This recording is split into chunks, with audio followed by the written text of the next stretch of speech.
Eu quero convidar você a abrir a sua Bíblia, porque a sua Bíblia é a palavra do Senhor.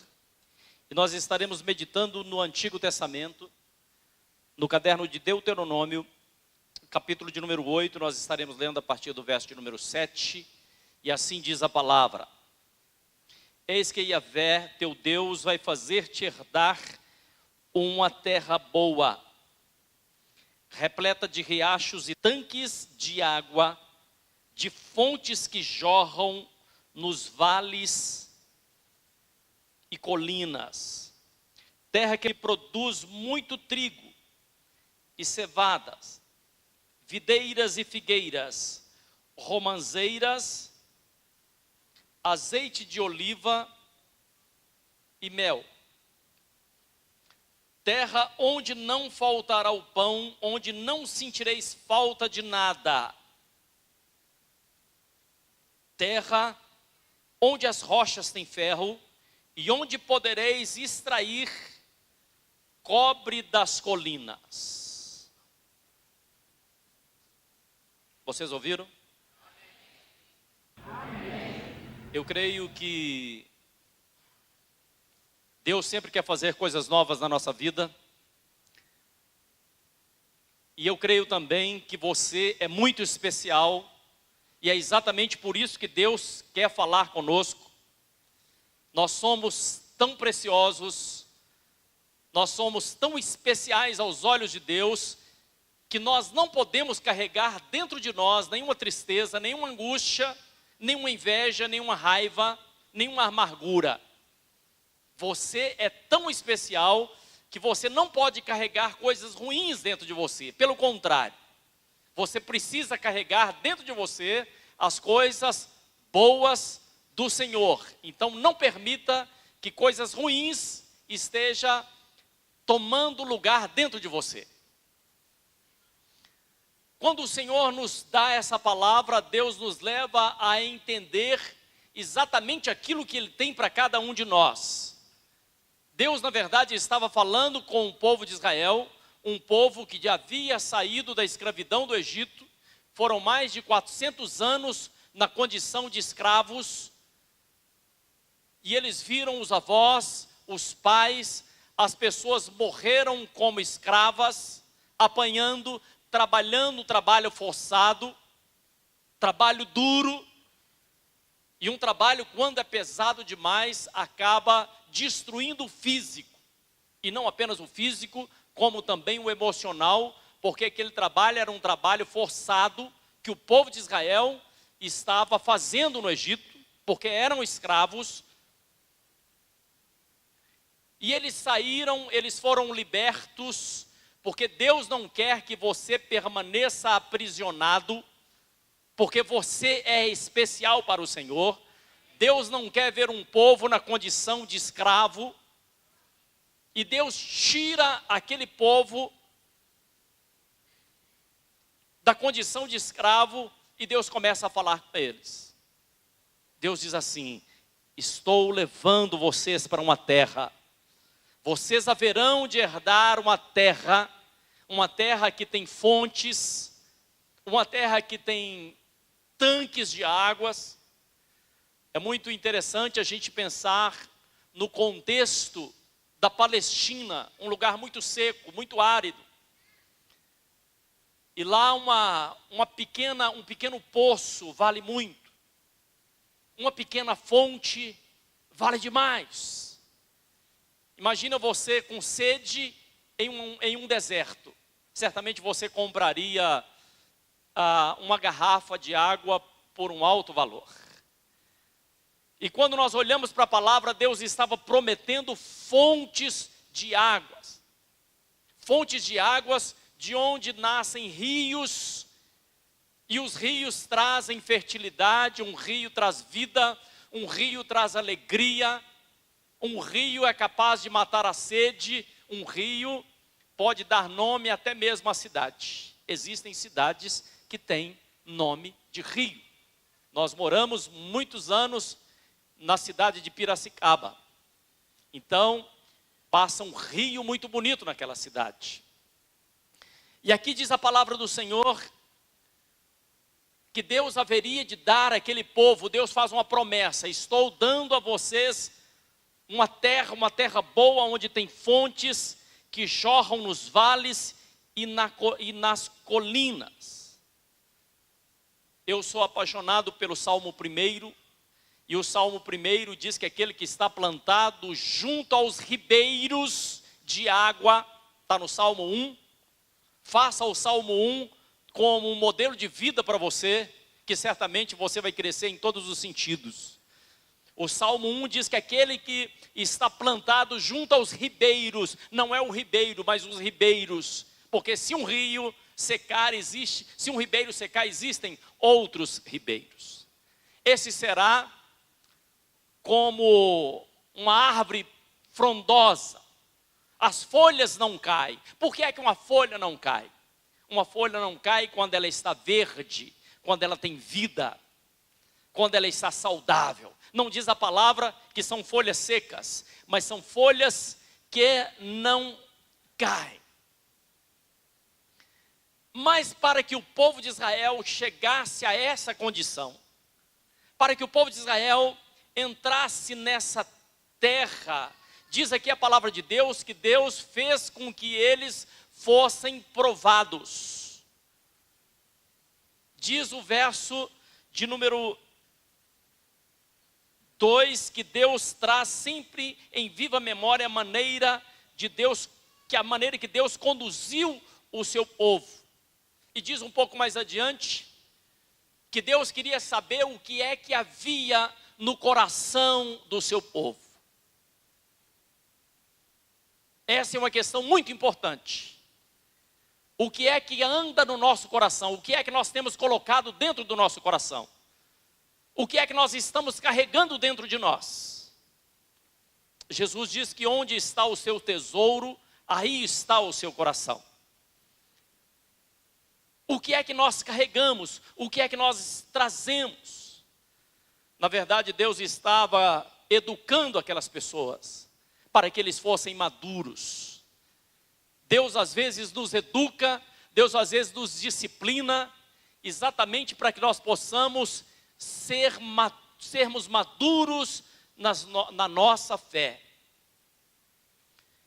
E quando a palavra fala que Deus queria ver o que é que havia no coração daquelas pessoas, se havia raiva, se havia ódio, se havia tristeza, se havia raiz de amargura, eu gostaria que você soubesse que quando nós falamos do coração, às vezes nós imaginamos apenas a questão emocional. Alguns dizem assim: o fulano está com o coração amolecido, não é assim? Estou com o coração amolecido, ou às vezes estamos com o coração endurecido. No hebraico, a palavra coração, ela tem apenas duas letras, que é lev.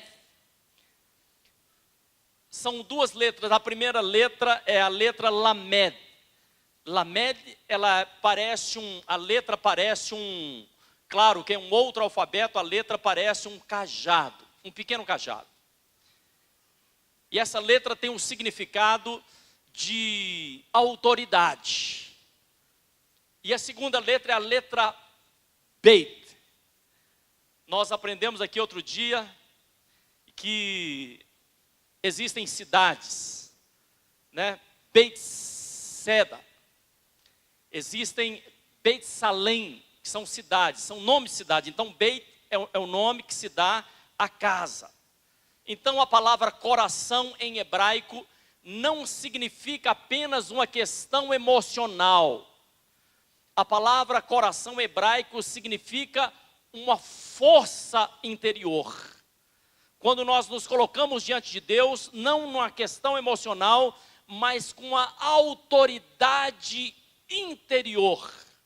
Uma autoridade para sermos a boca de Deus. Eu quero que você entenda isso. Uma autoridade para que quando você falar algo, a sua boca seja a extensão da boca de Deus. E Deus criou todas as coisas através da palavra. Por isso eu quero saber de você, quais são as palavras que têm saído da sua boca. Não se esqueça que as palavras que saem da sua boca são palavras preciosas. E quando você crê, quando você anda pela fé, na verdade você está reproduzindo, você está fazendo com que coisas sejam criadas, com que situações sejam criadas. Mas eu estava lendo e dizendo que Deus prometeu que havia fontes. Olha que coisa poderosa. Vou levar você para uma terra onde há fontes, ou seja, onde há vida, onde há alegria, onde há cura, onde há transformação. O Evangelho de João, capítulo 19, verso 34, nos fala que quando Jesus, após dizer tetelestai, ou seja, está feito, está consumado, eu fiz aquilo que tinha que fazer. Jesus já estava morto na cruz, quando um soldado chegou e perfurou o seu lado. A Bíblia diz, em João 19, 34, que jorrou do lado de Jesus, jorraram duas coisas, jorrou sangue e jorrou também água. Então nós sabemos que através da cruz de Jesus Cristo, nós temos uma fonte de água. Nós temos uma fonte de provisão. Uma fonte de provisão para que ainda que nós tivemos errado, ainda que nós tivemos pecado, ainda que nós estivermos andando por caminhos tortuosos, nós encontramos a provisão na pessoa de Jesus. Na cruz está a sua provisão. Eu não sei se você ouviu o que eu disse. Na cruz está a cura para as suas enfermidades. Na cruz está a transformação para as palavras que saem da sua boca. Na cruz nós temos uma herança em Cristo Jesus. Mas diz ainda no verso de número 8, diz assim: a terra produz, eu quero que você conta comigo, produz trigo, produz cevada, produz videiras, figueiras, romãzeiras, azeite de oliva e mel. Querido, preste atenção. Quanto mais nós andamos na presença do Senhor, quanto mais nós crescemos na presença do Senhor, tanto mais férteis nós nos tornamos. Vou repetir o que eu disse. Quanto mais você anda na presença do Senhor, quando você mais está na presença de Deus, tanto mais fértil você se torna. Por isso aqui a palavra diz a respeito de trigo, a respeito de cevada, videiras, figueiras, romãzeiras, azeite de oliva e também mel. Na verdade são 7 espécies que alimenta, que dá vida, que dá frutos que alimentam, frutos que traz saúde, fruto que na verdade supre as nossas necessidades. A Bíblia, ela fala de 7 espécies diferentes. Nós sabemos que na cruz Jesus, ele teve 7 palavras fundamentais. Nós sabemos que a semana tem 7 dias. Sabemos também que quando alguém perguntou a Jesus quantas vezes, quando Pedro pergunta a Jesus quantas vezes deveria perdoar, Jesus diz assim, até 70 vezes 7. 7 é um número de Deus, 7 é o número da perfeição.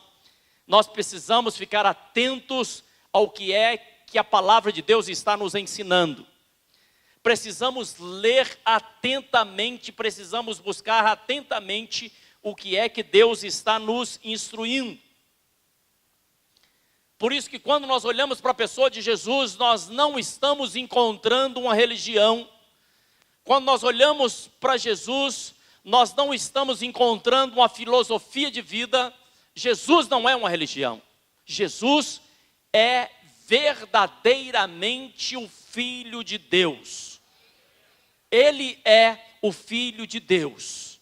Uma certa feita, Jesus pergunta para os seus discípulos, o que é que as pessoas falam ao meu respeito? Aí os discípulos disseram para Jesus: um diz, mestre, que o Senhor é Elias que ressuscitou. O outro diz que o Senhor é um grande profeta. Tudo bem. Isso é exatamente o que as pessoas dizem. E Jesus falou assim: agora, e vocês? Vocês são os meus discípulos. O que é que vocês falam? O que é que vocês pensam? Quem vocês imaginam que eu sou? E Pedro fala assim: tu és o Cristo, o Filho de Deus. Nós precisamos entender isso. Nós precisamos ver a pessoa de Jesus como Cristo, o Filho de Deus. Precisamos saber que Ele foi para a cruz pelos nossos pecados, que Ele é o Cordeiro de Deus, aquele que tira todo o pecado do mundo. Mas Ele não permaneceu na cruz, como algumas pessoas imaginam. Ele não está mais na cruz. Se você vê uma cruz com Cristo lá pregado, não é o Cristo a quem você serve. Porque o nosso Cristo, Ele não está na cruz, pelo contrário, Ele ressuscitou dentre os mortos. E onde Ele está nesse momento? Ele está assentado à direita de Deus Pai. Mas nós vemos o mundo, nós olhamos para o mundo, onde existe uma desordem social, onde existe uma desordem econômica, e perguntamos por que é que Deus permite que isso aconteça, por que é que Deus permite que crianças sejam violentadas, por que é que Deus permite que algumas pessoas permaneçam exatamente do jeito que estão. Exatamente porque quando o homem pecou, entrou o pecado, entrou a maldição. Mas porque entrou a maldição, não foi Deus quem enviou a maldição, mas a maldição entrou na humanidade através dos nossos pecados. E Deus já arquitetou um plano, porque Deus te ama, porque Deus nos ama. A palavra diz que Deus amou o mundo de tal maneira que enviou o seu Filho Jesus, para que todo aquele que nele crê não pereça, mas tenha a vida eterna. Por isso que um determinado dia, diz a palavra do Senhor, no Evangelho de Lucas, capítulo 4, verso 18, que quando Jesus foi chamado no templo, ele foi chamado lá à frente para ler uma passagem, e ele leu exatamente uma passagem que está no caderno de Isaías, e ele leu assim: o Espírito do Senhor Jeová está sobre mim, porque Ele me ungiu para pregar as boas novas aos pobres, libertar os cativos da sua prisão. O que é que significa as boas novas? As boas novas, meu querido, são exatamente as boas notícias. Não sei o que você está vivendo, mas eu quero que você saiba que existem boas notícias para a sua vida. Existem boas notícias para o seu casamento. Existem boas notícias para a sua saúde. Existem boas notícias para o seu parente que está preso. Existem boas notícias para aqueles que clamam, para aqueles que buscam. Por isso que o Senhor diz assim: existe uma fonte, existem rios, existe abundância, existem maravilhas. Eu quero te dar uma herança. E essa herança, querido, não foi apenas para o povo de Israel. Essa herança é para todos aqueles que creem, para todos aqueles que esperam, para todos aqueles que aguardam, para todos aqueles que têm fé no Senhor. A falta de fé, ela desagrada a Deus. A Bíblia diz: ora, a fé, ela agrada a Deus. Mas quando deixamos de crer, na verdade, nós estamos pecando. Quando nós deixamos de crer no Senhor, quando nós deixamos de crer na palavra de Deus, quando nós rejeitamos a palavra de Deus, sabemos que a palavra está nos orientando a fazer uma coisa, e nós fazemos exatamente o contrário. na verdade, nós estamos descrendo daquilo que Deus tem nos ensinado. Nós estamos rejeitando os sinais, as maravilhas e os ensinamentos do próprio Senhor Jesus. E quando assim o fazemos, deixamos de tomar posse da herança que o Senhor prometeu ao seu povo. Entenda isso, por favor. Por isso eu quero nesse dia de hoje te convidar, te dizer: deixe o seu coração, deixe a sua mente se encharcar da palavra de Deus. Deixe o seu coração se encher da palavra de Deus. Será que você pode dizer assim: o Senhor me promete saúde, alegria, o Senhor me dá uma vida, mas não uma vida qualquer, uma vida abundante na presença dEle. Essa é a palavra do Senhor Jesus para você nesse dia de hoje. Abra o seu coração, não tenha mais uma mente de escravo, mas deixe a sua mente ser transformada. E aceite a palavra do Senhor. Aquele povo ainda tinha uma mente de escravo. Muitas pessoas ainda continuam com a mente de escravo.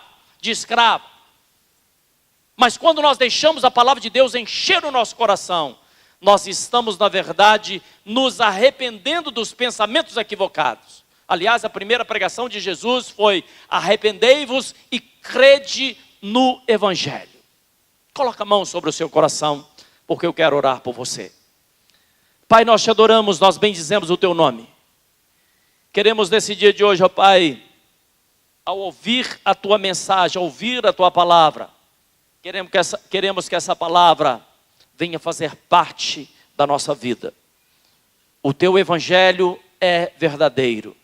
Aquilo que o Senhor nos ensina, ó Pai, é poderoso para transformar toda e qualquer vida. Pedimos e agradecemos no nome de Jesus. Você pode dizer um amém bem gostoso? Você pode dar uma forte salva de palmas para Jesus? Aleluia.